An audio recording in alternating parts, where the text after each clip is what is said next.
Welcome back to Louisiana Newsmaker. I am so glad that Suzzie Terrell has joined us again this week because I've been wanting all week to ask her about the hot political story, and that, of course, is Jim Bridger, Executive Director of the Public Belt Railroad. It turns out that he has been using his Public Belt credit card to pay for everybody's lunch, except you and I. Never invited me. You and I are the two who haven't been taken to lunch by Jim Bridger, and he's kind of a my way or the highway guy who kind of goes his own way.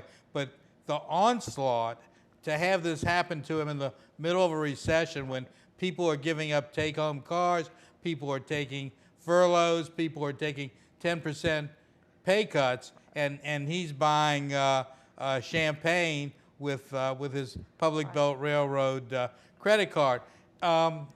He just kind of walked into it. Well, you know, the problem now is perception's reality. There is nothing that he's really going to be able to do to mitigate any damage that's been done. I mean, his responsives have been a little bit arrogant.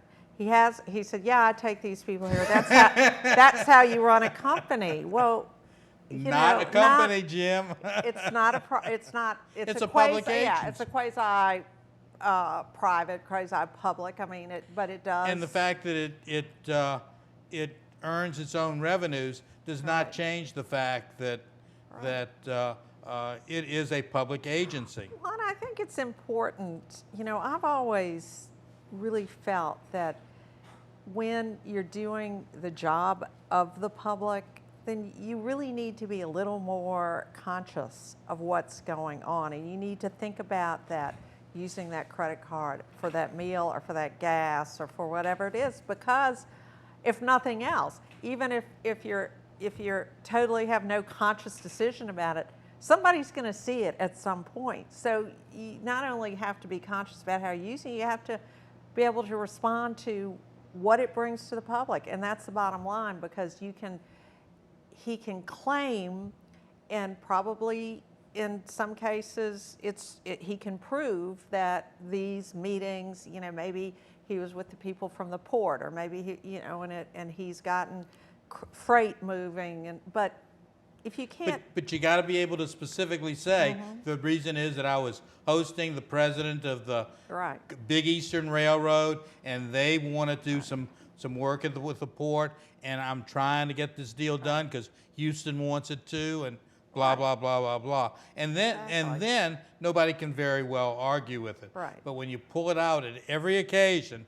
and you say, this is my Public Belt credit card and just charge it to me, you're really charging it to the taxpayers. And you know, in a private business, that wouldn't happen, because if your board of directors in your private business didn't catch you, the IRS is going to ask you, what did you do that for? So that's what's really interesting, is that he, I guess, felt like he didn't have to respond to anybody. Now, you know, I don't know I know that there's a board, and I know that it's a lifetime appointment or an awfully long appointment, but I don't know what their checks and balances are.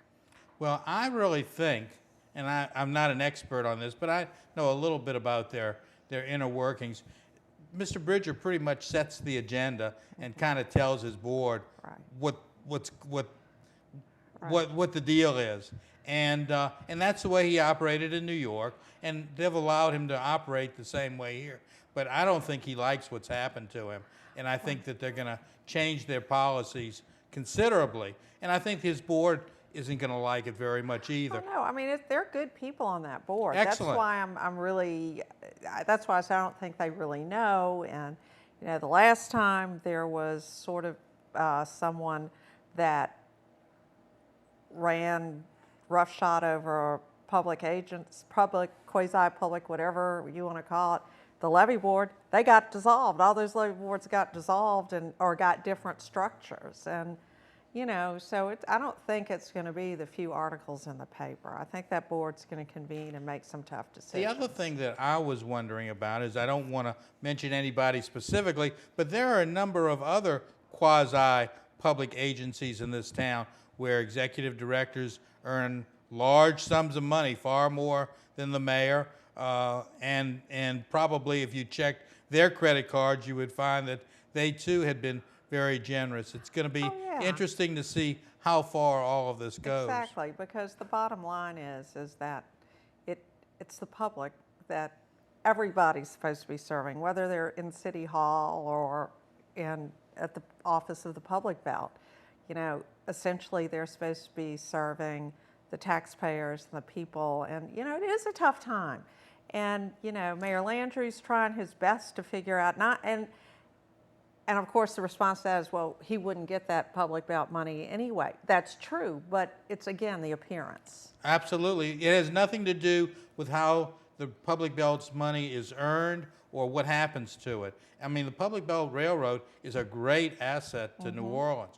It, in effect, has authority over more than 100 miles of railroads that are used to benefit the port and the public. Right. But I don't think that the public is very thrilled about Right. the idea of somebody Right. abusing the privilege. Right. Nobody likes abuse of power. Well, and too, in these particular times, if I was on the board of a quasi-public agency, I'd be saying, let's take another look at our Right. policies and procedures, Right. especially involving purchases and salaries. Exactly. And everybody is today. I heard an interesting, well, I guess I read it in John McGinnis's column, that if Jay Darden, which seems entirely possible, our Secretary of State, is fortunate enough to be elected Lieutenant Governor, a number of people have suggested to you that you ought to think about running for Secretary of State. Yeah, it's up there on the radar, I tell you, for numerous reasons. I have done half of that job anyway as Commissioner of Elections. And that was where we put that office when we abolished it, merged it.